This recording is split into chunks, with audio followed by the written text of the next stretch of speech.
안녕하세요. 결혼을 앞두고 있던 30대 여성입니다.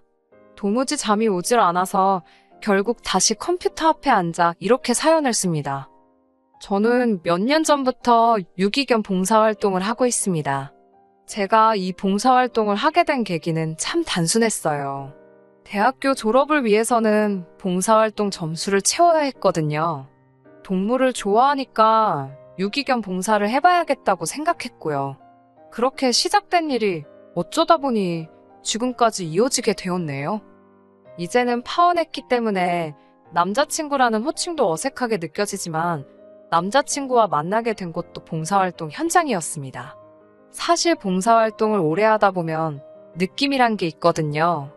저 사람이 여기 왜 온 건지, 얼마나 열심히 할 사람인지 그런 것들이 눈에 보인달까요.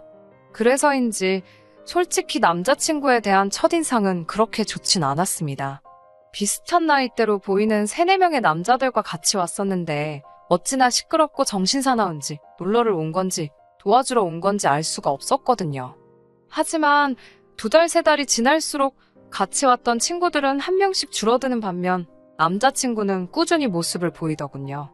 게다가 비슷한 나이대라곤 저와 남자친구밖에 남지 않다 보니 자의반 타의반으로 같이 움직여야 하는 상황이 생기기 시작했고요. 돌이켜 생각해보면 그러는 동안 서로 호감을 느꼈던 것 같습니다. 이후로 저희는 누가 먼저 사귀자곤 하지 않았어도 데이트를 하며 진지한 사이로 발전해 나갔고 어느 다른 커플들과 마찬가지로 행복한 연애를 하게 되었어요. 그러다 1년쯤 지났을 무렵 남자친구는 저에게 결혼하자며 청혼을 해왔지요. 청혼을 받고도 기뻐할 수만은 없었던 건 저에게는 남자친구에게 털어놓지 못한 비밀이 있었습니다.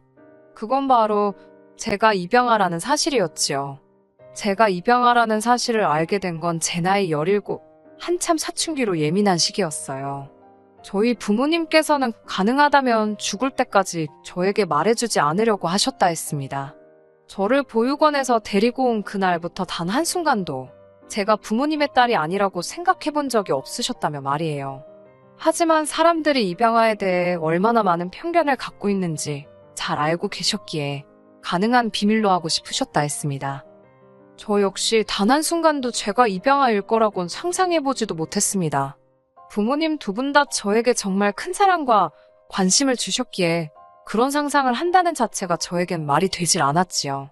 그럼에도 불구하고 결국 제가 진실을 알게 된 건 바로 친할머니 때문입니다. 이건 좀 벗어난 이야기이긴 합니다만 자식을 손가락에 비유할 때 이런 말을 하잖아요.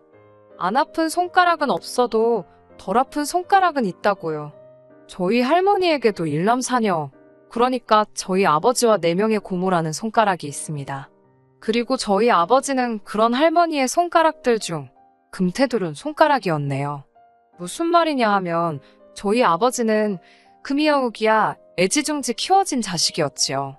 한 가지 예를 들자면 고모들이 해주신 이야기인데요.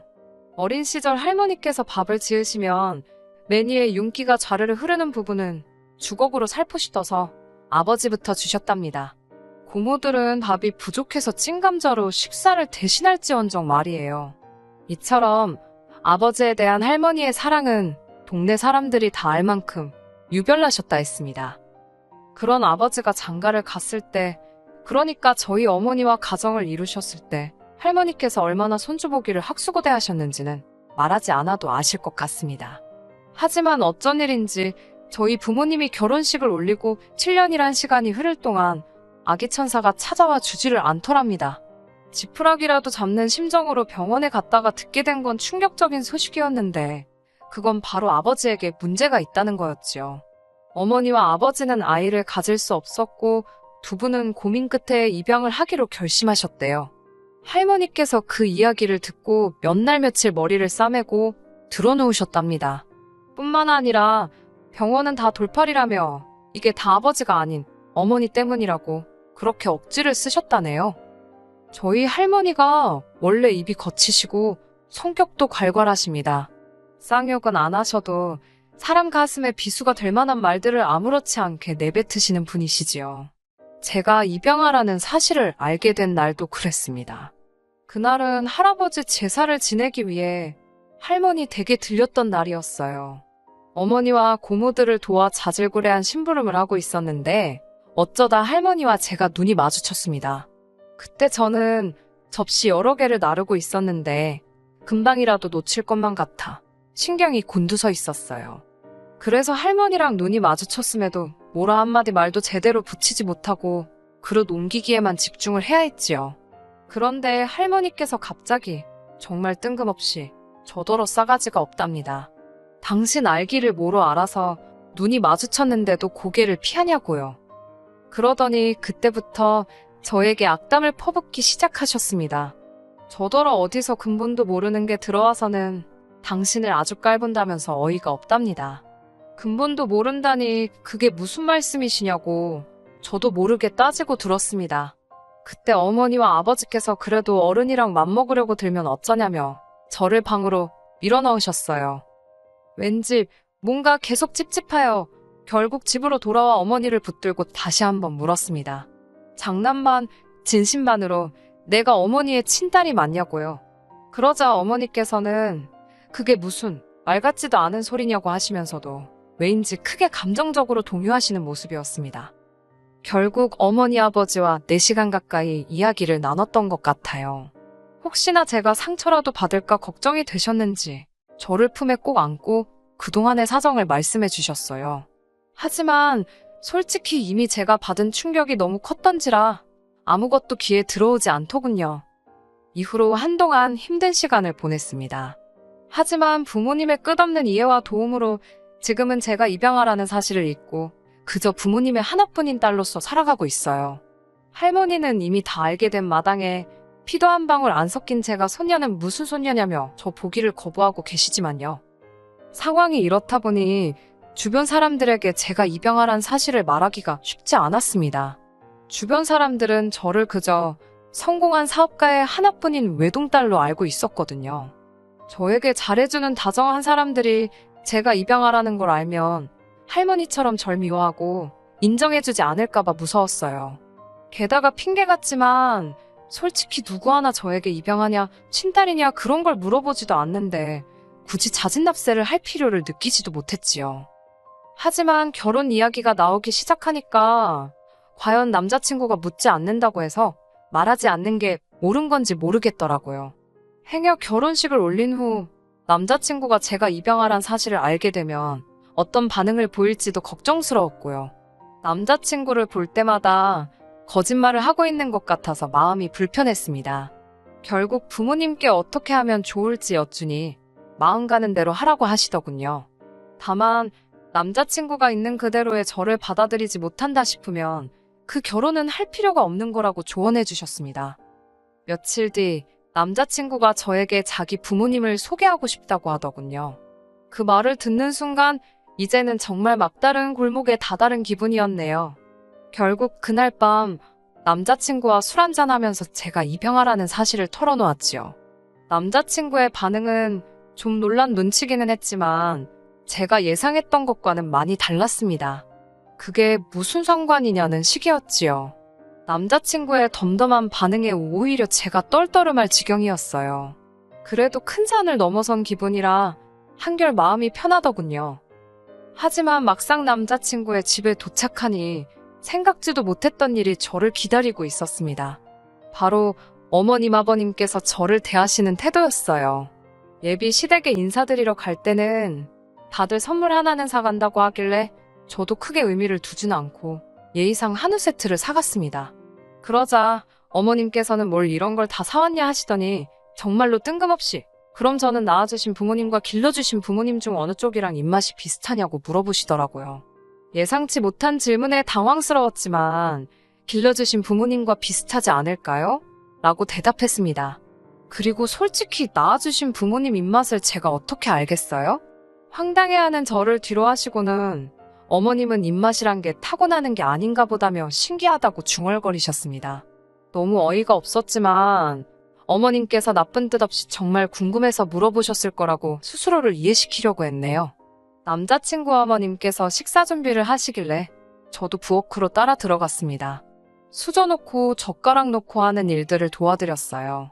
원래도 집에서 어머니를 자주 도와드리는 편이라 남자친구 어머님을 도와드리는데 별로 불편하단 생각은 안 했네요. 그런 저를 보고 어머님께서 가정교육은 잘 받은 것 같다고 하셨고요. 그런 칭찬을 듣자고 한 일은 아니었지만 기분이 나쁘지는 않더군요. 이후에도 어머님은 제가 하는 행동마다 잘 배웠다라든가 곱게 컸구나와 같은 칭찬을 한마디씩 해주셨어요. 그때는 어머님이 무슨 생각으로 이런 말씀을 하시는지 몰랐기 때문에 잘 보이고 있구나. 속된 말로 내가 지금 점수를 따고 있구나 싶어서 기분이 무척 좋았습니다. 식사를 하는 동안에는 아버님이 주로 대화를 이끌어 가셨습니다. 아버님께서는 저희 아버지가 하시는 사업에 큰 관심을 보이셨어요. 구체적으로 어떤 사업을 하시는지 말씀드리면 알아보시는 분도 계실 것 같아서 언급하기는 어렵지만 규모가 제법 크고 언젠간 제 것이 될 거라 하셨습니다. 하지만 할머니께서 핏줄도 아닌 외부인에게 대를 이은 사업을 넘겨줄 수는 없다며 당신 눈에 흙이 들어가기 전까진 절대로 안 된다 하셨습니다. 저도 집안에 분란을 일으키면서까지 물려받고 싶은 생각도 없기에 지금 직장 생활을 하고 있고요. 하지만 남자친구 아버님께 이런 시시콜콜한 부분까지 말씀드리진 않고 그저 아버지께서 어떤 종류의 사업을 하신다 정도만 간단하게 말씀드렸습니다. 그리고 정말 황당한 질문을 하셨는데 저희 부모님 사이에 만약에 늦게라도 자식이 생기면 저는 어떻게 되는 거냐고 물으시더군요. 처음엔 무슨 말인지 이해조차 쉽게 되지 않았습니다. 남자친구 부모님께서는 언제라도 두 분 사이에 친자식이 생기면 저는 내쳐지는 거냐고 묻고 싶으신 거였어요. 저희 부모님이 그러실 분도 아니지만 그 질문 자체로 너무 상처를 받았지요. 제가 입양하라는 사실을 아주 확실하게 상기시켜 주셨으니까요. 슬슬 불쾌한 기분이 들기 시작했을 무렵 식사가 끝났습니다. 집에 가고 싶다는 생각이 절실했는데 어머님 아버님께서는 저에게 몇 가지 더 묻고 싶다 하시면서 저를 붙잡아 앉히셨어요. 그렇게 다시 한번 어색한 대화 시간을 갖게 되었습니다. 어머님께서는 저더러 절 낳아주신 진짜 부모님에 대해서는 아는 게 좀 있냐고 물어보셨습니다. 그런 질문 자체가 불편하고 황당해서 이름이고 뭐고 아무것도 아는 게 없다고 말씀드렸지요. 그러자 이번엔 아버님께서 결혼이라는 게 남녀 둘이 좋아서만 되는 것도 아니고 양쪽 집안 어른들이 어떤지도 봐야 하고 라며 말끝을 흐리시더니 결혼이 제가 생각하는 것보다 훨씬 어렵고 까다로워서 그렇답니다. 그러면서 혹시 저더러 IQ 테스트는 해본 적이 있냐고 물으시더군요. 요새 누가 그런 걸 하나요? 그리고 참고로 저는 한국에서 5손가락 안에 드는 대학을 졸업하여 누구나 들으면 알 법한 직장을 다니고 있었고 어머님 아버님도 그 사실을 잘 알고 계셨습니다. 한때 결혼까지 생각했던 남자친구를 깎아내리기는 싫지만 학력이나 직업면에서 남자친구에 비해 월등히 나은 조건이었지요. 그럼에도 불구하고 제가 결혼을 결심했던 건 그의 배경이 아닌 그의 성품을 사랑했기 때문이고요. 아무튼 아버님께서 덧붙이시기를 타고난 머리가 좋은 건지 아니면 악으로 깡으로 버틴 건지 궁금하셔서 물어보셨답니다. 이후로 잠시 동안 불편한 침묵이 이어졌고 제 마음 한켠에서는 이 결혼을 하는 게 맞는 건지 모르겠다는 생각이 스멀스멀 피어오르고 있었지요. 무엇보다 절 속상하게 했던 건 이 모든 과정 속에서 남자친구는 아무런 말도 하지 않았다는 거예요. 별 반응이 없었던 건 술에 취해서 그랬던 건가 싶어서 마음이 더더욱 씁쓸해지더군요. 그때 어머님께서 질문을 해오셨습니다. 저더러 건강검진은 받아봤는지 산부인과는 가봤는지 그런 것들을 물어보셨어요. 건강검진은 부모님과 함께 거의 매년 받고 있다 말씀드리니 이번엔 유전병 같은 게 걱정이랍니다. 그런 어머님의 말씀에 딱히 뭐라고 대답을 해야 할지 모르겠더군요. 저도 정말로 절 낳아주신 친부모님께서 어떤 사람들인지 알지 못했으니까요. 이쯤 되니까 도대체 무슨 말씀이 하고 싶으신 건지도 모르겠고 기분만 점점 나빠지고 결국 제가 먼저 어머님 아버님께 혹시 저한테 뭐 궁금하신 게 있으신지 여쭈어 봤습니다. 저는 솔직히 저를 낳아주신 부모님에 대해서는 아는 바가 없지만 저를 길러주신 부모님에 대해서는 무엇이든 대답해드릴 수 있다고 말이지요. 그러자 어머님이 하시는 말씀은 충격적이었습니다. 피는 물보다 진하다는 말 알지 않냐면서 그 피가 어디 가겠냐 이런 말도 있지 않냐고요. 저를 낳아주신 분들이 어떤 사람인지 그걸 알아야 이 결혼을 허락할 수 있을 것 같다고 하셨습니다. 황당해서 제가 남자친구를 쳐다보니까 남자친구가 미안하지만 어머님 말씀도 틀린 게 하나 없답니다. 뒤이어 어머님께서는 일단 당신 아들이 저를 너무 좋아하니까 반대하지는 않겠다며 대신 사람을 사서 제 뒷조사를 하시겠다더군요. 그러면서 기왕 이렇게 된 거 다 같이 저를 낳아주신 부모님이 누군지 한번 찾아보자셨습니다. 제가 그 사람들을 왜 찾냐고 하니까 너의 뿌리가 궁금하지도 않냐면서 당신들은 제 출처를 확인하기 전까지는 완전히 저를 받아들일 수 없다셨습니다. 더불어 당신과 함께 건강검진도 받고 산부인과도 가서 어떤 병이나 유전적으로 하자가 없는지도 확인해보자셨어요. 말 같지도 않은 어머님의 말씀에 너무 어이가 없어서 이유를 물어볼 가치도 느끼지 못했습니다. 제가 어머님께 지금 쇼핑이라도 하시는 거냐고 저를 뭐라고 생각하시고 이렇게 무례하게 행동하시냐 물었습니다. 어머님 아버님 두 분 다 하신다는 말씀이 그러면 자기들이 뭘 믿고 당신 아들과 결혼을 시키냐입니다. 원래 부모를 보면 자식을 아는 법인데라며 말끝을 흐리셨고요. 저는 더 이상 이런 막말을 듣고 있을 이유가 없다고 생각했고 하신 말씀을 그대로 되돌려드렸습니다. 어머님 아버님이 이렇게 생각이 없으시고 막말을 하시는데 거리낌이 없으신 걸 보니 남편에게 상식과 교양을 기대하긴 그른 것 같다면서 저는 그런 남자를 남편으로 맞을 생각이 조금도 없다고요. 그리고는 냉장고를 열어 제가 사왔던 한우를 다 끄집어내어 하나도 빠짐없이 챙긴 뒤 그 집을 나왔습니다. 그대로 차에 올라타니 남자친구가 이렇게 가면 키워주신 부모님 얼굴에도 똥칠하는 거라며 저더러 잘 생각하랍니다. 저는 키워주신 부모님이 아니라 그냥 부모님이라고 입 조심하라고 소리를 질렀고 그대로 차를 출발시켰습니다. 그리고는 바로 부모님 댁으로 향했어요. 인사드리러 간다던 애가 눈물 콧물을 흘리며 집에 도착했으니 부모님이 얼마나 놀라셨을지 말씀드리지 않아도 아실 거예요. 부모님께 남자친구 집에서 들었던 막말들을 전하니 무슨 그런 집구석이 다 있냐면서 크게 노하셨습니다. 이후로 며칠 동안 남자친구에게서 간간히 미안하다는 전화와 문자가 오긴 했지만 제 마음은 나아지지 않더군요. 오히려 그 집에서 바보같이 당하고 온 게 생각나 분한 마음만 커져갔습니다. 하지만 결혼한 사이도 아니다 보니 제가 실질적으로 남자친구에게 줄 수 있는 타격은 없더라고요. 그게 지금도 한이라면 한입니다.